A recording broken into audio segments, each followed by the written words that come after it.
Hello, and welcome back to The Culture Shift with Rosalind Jovan, our podcast aimed at inspiring the leaders of tomorrow, brought to you by Black Enterprise.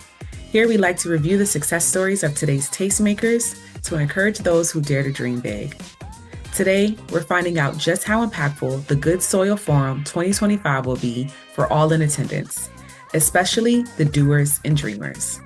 Organized by the renowned Bishop T.D. Jakes, the Good Soil Forum serves as a nationwide call to action for Black entrepreneurs and allies to build, invest, and create a lasting legacy. Today, we'll get insight into how the forum will provide access to capital for small business owners, the powerhouse speaker lineup, and how the forum is just some of what Bishop Jakes has planned. Join me in welcoming the one and only Bishop T.D. Jakes. Hello, Russell. Hello, Bishop. So we are here to talk about the Good Soil Forum, which seems like such a empowering, impactful event. It says it serves as a nationwide call to action for Black entrepreneurs and allies to build, invest, and create a lasting legacy. Given the current climate of the country, how important are events like the Good Soil Forum? I think it's critically important. It's going to be in Dallas, and we are gathering together people who are taking seriously the economic, political climate that we're in right now. And so many of us are falling through the cracks, from entrepreneurs to solopreneurs. We have got to strategize how to make it through the turbulence of this time. And the good thing about Good Soil Forum is that Good Soil Forum, over the last two conferences that we have had, has given away over $1 million in grants to small businesses to help them to get their footing. So this isn't just a parade of great speakers. We've got great speakers, everybody from Wall Street Trapper to Oprah Winfrey. We've got wonderful speakers, and you probably got the list of them already. But what we also have is capital and access to macro loans and micro loans, and even counseling advice for how to get your business up off of the ground.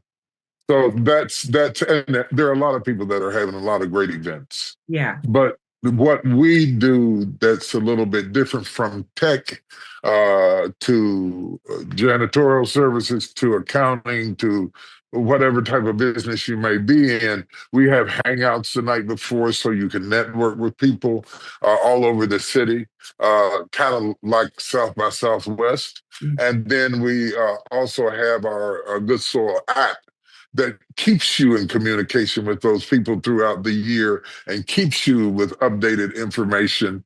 Like right now, how do we manufacture in the current climate that the tariffs are changing the game for a lot of entrepreneurs? What are the best practices to get your products at the best prices so that you can remain competitive?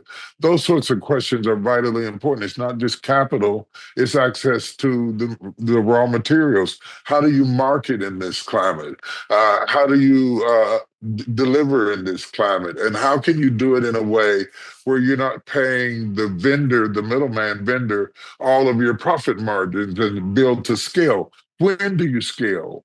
Yeah. When do you open up to the next level? Those sorts of things are things that we're taking on. And it's a passion of mine. It was a passion of my father's. He was an entrepreneur. My mother was an entrepreneur. So I have a long history. I've dabbled in entrepreneurship all through my preaching career, with movies, with films, with various types of real estate acquisitions down through the year, about over 1,000 acres of land over the course of my pastoral career. So this is organic to who I am. Mm-hmm. And as I enter into this season where I'm not stepping out of the way, but I'm stepping aside for the younger generation to come in and do what I was doing, there's still plenty. I feel like I have something to give. And Good Soil is the way that I give it. Long answer, but There you go. That answer answered so many of my questions in one, but I wouldn't expect anything less. Very well rounded, and even you mentioning your passion for entrepreneurship. That's one thing of why your messages have resonated with me, even as well as with your daughter. There's this like a underlying layer of just talking to the dreamers, the doers, that are moving out on faith, and I can see how an event like Good Soil is working to bring like minds like that together. You mentioned the speaker lineup: Oprah, Mahisha Dellinger, who I love, John Hope Bryant, Jerry Lorenzo, the mastermind behind the Fear of God brand. The list goes on. How did you go about? Was it selecting, or just coming with this powerhouse speaker lineup that we have for this year's Good Soil Forum? We have a multi-generational audience. We have multi-generational entrepreneurs, and we want to learn from what they did right and what they did wrong, so that we can bypass some of the mistakes that are inherent in entrepreneurship. Entrepreneurship is not easy, but the greatest reason for having people like Oprah, who we see her as a talent because we saw her in a talk show in our generation, but she was a mastermind. She was the first Black woman, to negotiate a deal where she had ownership. She wasn't hired as talent. There's never been another deal done like that since then, because they underestimated her ability to succeed. Started her own cable network with all kinds of shows, and they bet against her and she won again. And she then cashed in her chips and walked away. Uh, when do you sell your business? When do you quit? When do you move? These sorts of things come on the heels of understanding that we have the largest group of boomers in the history of the country, and the largest transfer of wealth about the coming down to millennials and Gen X's that has ever been done in history. But if we hand the wealth and don't hand the wisdom, then we're going to be, most people who hit the lottery are broke in 3 years. So it's not just about capital. It's about wisdom. It's about who to hire. It's about what contracts to get into, what legal advice you need. It's so many things that we're going to be taking on. There's a group called Hello Alice that is partnering with us. They got 1.5 million people who are doing what we're doing, and we're doing it together. It's collaboration and learning when to collaborate. Most of us are so afraid of collaboration that we hold all of our cards to our chest to our own detriment. And you have to decide, do you want to be the full owner of $1 or the 30% owner of $1 million?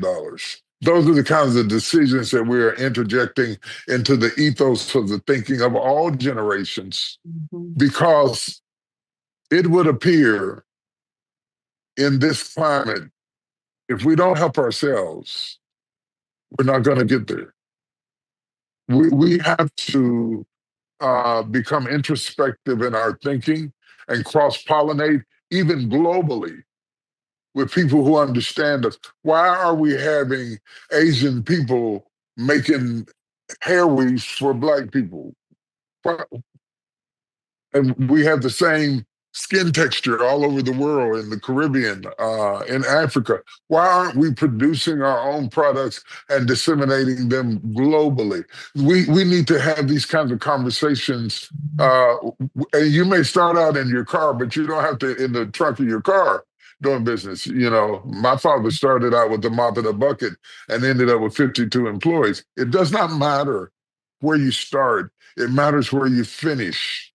And so those kinds of things brought us different people, and we all used our influence. We all got on the phone and called people that we knew, and I have a wonderful staff who is well in touch with multi-generational influencers, and I have a few myself.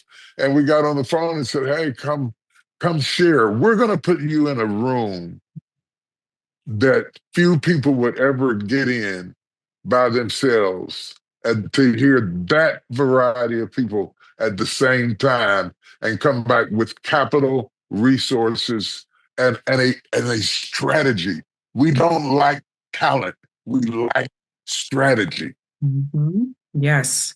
Yes, I went to the website and I see that this one is it's powered by Wells Fargo. Can you tell us a little about some of the companies and people involved in helping to bring the forum to life, and even what that says about brands still putting dollars behind initiatives that are targeting people of color? I can tell you this right now, not just about Wells Fargo. I'm grateful for them, but JP Morgan Chase and all the others that are coming around these initiatives and working with us. We're talking to BlackRock. We're talking to a lot of people who are wanting to expend capital to solve this problem. This rhetoric about DEI that we keep talking about, the companies aren't happy with the removal of DEI either. And they're trying to find ways around it to be able to reach people. I got to be honest and tell you, I thought I would have the hardest time in the boardroom with the companies. But the place where I'm having the hardest time is with the people who receive the benefits of the capital because we are so discouraged. And it's almost like, feels like we've gone in the house and shut the door and just said things are not going to get any better. And if I'm talking to anyone today who feels that way, and you may have good reason, you may have lost your job, all kinds of companies are shutting down, you may have gone to school and got a master's and weren't paid or treated equally. There are a whole lot of reasons. It may be marital problems. There are a whole lot of reasons that shut us down psychologically. But get back up again, get in the game again for your children's sake, for your future, because a lot of the programs that we have relied on are going away. Right. So also the forum is kind of centralized around a growing movement that you are talking about, the transformation agenda. Can you talk a little bit about that and how it's working to create solutions? You know, we've had so many. Donna Richardson pops to mind. She had Mama Laverne's waffles and chicken, and she was able to get it into a local restaurant. And from the pulpit, I asked the whole church to go to the local restaurant to support. There were people wrapped around the building for hours. The manager was ready to kill me. Next thing I know, she's in Target, she's in Kroger's, she's in all of these places. Her mother just recently passed away, unfortunately, but she lived long enough to see the transformation of what's something she cooked in the house. I mean, sometimes we're looking for something outside of ourselves, and sometimes our solution is in something right in front of us. And that's one example of many. There's ice cream companies, there's businesses that we've done on our own that we are fighting to get up off the ground, and it takes capital, and it's not easy no matter what race you are when you're a small business to be competitive. The transformation agenda is to make being a small business an asset, because most of the people who are employed in this country are not working for Microsoft. They're not working for Xerox. They're not working for Google. They're Americans' primary employers are small businesses. 93% of African American businesses have less than two employees. We're so busy doing the work that we don't get to think the work we're doing. There's a difference between busyness and business. Mm, And so if you can understand the difference between I'm busy, but are you profitable? And get away from just being busy for busy's sake and go from busyness to business, it would change our philosophy. It would increase our national GDP. We could contribute to society. And let's face it, America only respects people with capital. It's wrong. It's not right, but it's true. Your voice can't be heard if your stomach can't eat. that's right. That's right. You talked a little bit about it. You mentioned it earlier about stepping aside. You are nearing 50 years in ministry. Congratulations. Yes. That's Thank you. amazing. But yeah, you said you aren't stepping back. Instead, you're stepping into new roles that meet the urgent needs of today's world, like you're doing with the forum. Can you tell us a little more about how and what you have planned for this new era of your life? How much time do you have? I'm excited because I'm older, but I'm still energetic. I'm probably a millennial in my head. I love it. Uh, I am. I've got to deal with iHeartRadio. They're getting ready to give Yes. me my own network. Yay. Yes. I'm excited about that, and I'm going to have my podcast and a whole era of podcasts on my network with iHeart that I'm very, very excited about and looking forward to doing. I'm doing things in the area of real estate development. We've got hundreds and hundreds of acres in 5 different states that we're working on simultaneously, whether it's Augusta, whether it's Atlanta, whether it's Dallas. We just acquired 360 acres of property in Dallas that we are providing mixed income, mixed use homes in. We're doing a lot of things through my for-profit companies, which I've always had. My for-profit company is older than the Potter's House. Oh, But yeah, a lot of people don't know that. They don't know that because the only way they know you is through watching you on TV. So they think that's all you do. I have always done business. I did business in West Virginia. I had a for-profit company when I was in the hills of West Virginia, and my hair was black, and I had a jerry curl. So that's not new for me. It's just that now I can give it more attention and bring it to the forefront. And I think it's a ministry because Jesus said, if a man tells you he's cold, don't give him a sermon, give him a coat. There was a practical side of faith that is very important. Faith without works is dead, being alone. If he goes on to say, if he's hungry, don't just say, be warmed and be filled, feed him. mhm. And whether it's the 2 fish and 5 loaves of bread, there's a very practical side. So I don't think I'm leaving the ministry. And besides, I'm going to keep preaching.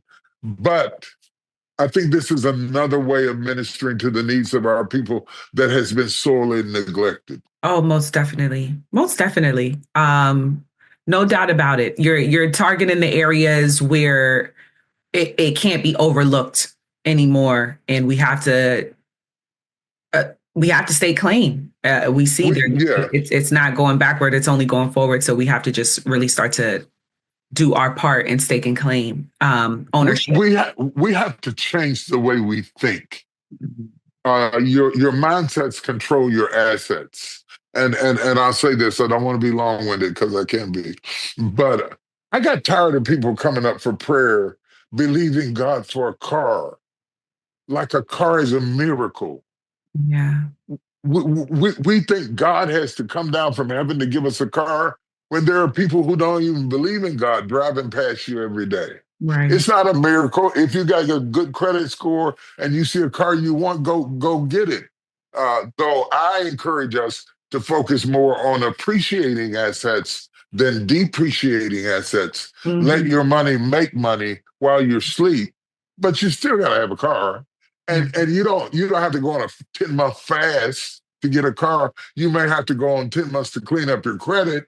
You may have to reprioritize your priorities in how you handle money. You may have to take financial literacy. But but God, who parted the Red Sea and turned water into wine and stopped the woman with the issue of blood, doesn't have to reach down and put a car in your parking in your driveway. The way we think about things and yeah, the way we are allowed to talk about things, we don't talk about money. My mother's gift to me as an 8-year-old was a passbook savings account. And we went down to Canal Valley Bank in Charleston, West Virginia, and she put like 25 or $50 into a passbook savings account. I don't even know if they make them anymore. But look at how in our family culture we were talking about money while other kids were just bragging about, I got a new bike. right. They were riding their bike. I was catching the bus down to make another deposit Mhm. into my passbook savings account because my parents talked about wealth. We didn't have a lot, but they didn't let us know it. Right. They let us know the wealth of dignity and pride and self-reliance and that sort of thing. And that's how I was raised. And I think we need to bring those conversations back to the table. That's cut right. the phone off a little bit more, Mm. and make sure our children, along with their master's degrees and their technology and their AI and all the wonderful things that you had to work with that we did along with that, that you understand how to handle money. Because if you don't understand how to handle the resources God has given you, AI will not be enough, and social media will not change the world, and X and tweeting and all that other stuff won't do it if you don't see it as a vehicle not to gossip, but to market your talent so that the world can see what Definitely. you have. Most definitely. I'm for someone who is working towards the destiny. It's so easy for an entrepreneur or professional to get distracted with their day to day. What are some ways that you suggest the doers and dreamers incorporate mindfulness into their routine on a regular basis? First thing they can do right now, they're listening to me right now, they can download the Good Soul app. It's free. You can download it and put yourself in a room full of people who are trying to do what you're trying to do. Because if you hang around nine deadbeats, you'll be the 10th one. You got a crowd of people who are thinking the way you're thinking. Second thing I want to say to you is success is not just exploiting your talent. Success is working yourself out of a job. If you're doing anything that somebody else could do, you shouldn't be doing it. You want to reserve yourself for your highest and best use. Okay. I didn't book this interview. I didn't go back and forth on the phone doing that. That's not my highest and best use. So understanding, figuring out what your highest and best use is and doing it, not being afraid to let go of your old job because your ego thinks nobody in the world can bake biscuits like you.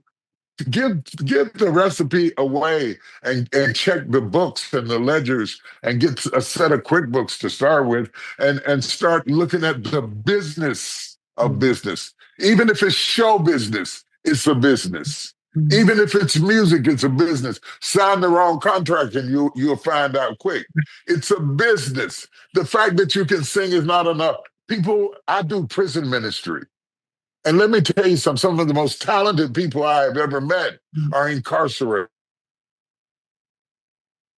hammered by talent, that we don't put the time and the treasure into the places that we really need to put it on. And finally, I'll say this, when you come to the forum, don't consider it a registration, consider it an investment. Because until you start investing in your dream, believing in your dream is wonderful, but investing into your dream is better. Tiger Woods didn't become Tiger Woods overnight. He played golf while other people were in the bed. He swung those clubs so long that he swung himself into something that was excellent. It's great to have passion for something, but if you don't have the ability to execute well, and if you don't outwork other people with a work ethic to get good enough to get your head high enough that you can get the competitive edge, you won't be the business person that you could be. That's right. Just for my last question, it's a quick fire round because I have you here. And I'm curious. Three quick questions: favorite scripture, favorite gospel song, and favorite movie. Favorite scripture, Psalms 27. The Lord is my light and my salvation, whom shall I fear? That's The right. strength of my life, of whom shall I be afraid? When the wicked, even my enemies and my foes, came upon me to eat up my flesh, they stumbled and fell. Though a host should encamp against me, my heart shall not fear. Though war should rise against me, in this will I be confident. One thing have I desired of the Lord, that I will seek after all the days of my life, that I may dwell in the house of the Lord. So that's my favorite scripture. Favorite movie, A Beautiful Mind. I loved A Beautiful Mind. There are. I mean, I loved Harriet Tubman. I loved a lot of other movies that came out, but A Beautiful Mind was so intelligent. How this man, in spite of his schizophrenia, gets a Nobel Peace Prize and still has is juxtaposed between carrying the cross of a mental health disorder and the brilliancy of being a professor uh, of such dynamic proportions that he will go down in history. He got several other prizes beyond the Nobel Peace Prize. So that was my favorite movie. Favorite song, Greatest Our Faithfulness. Yeah, Greatest Our Faithfulness. I'll use the hymn. Greatest Our Faithfulness, because I wouldn't have made it this 50 years if God had not been faithful. Mm-hmm. Man, it's an honor. I really could talk to you all day. Old song. I really could talk to you all day. I can talk to you too. Such an honor. Thank you so much. The Good Soil Forum. And this is so on time. So I really hope people get their tickets, head out to Dallas. But the other good part is that this sounds like this is going to be an ongoing movement. There's going to be a Good Soil 2026, 2027. Yes. And it's amazing. I've said for years, because I haven't been to Dallas yet, but I've told friends that going to Dallas is like my little kind of pilgrimage to Mecca, because I want to go to your church. I love Dallas. Dallas is amazing. Yes, I'm going to be there. And I can line it up with going to the Good Soil Forum. Come to Dallas. Yes, I will.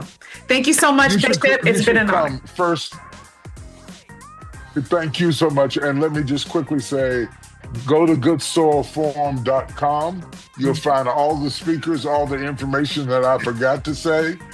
You'll find it. If you want to be in the fast pitch competition sponsored by Wells Fargo, that creates an opportunity for you to be eligible for $500,000. All that information, goodsoilforum.com.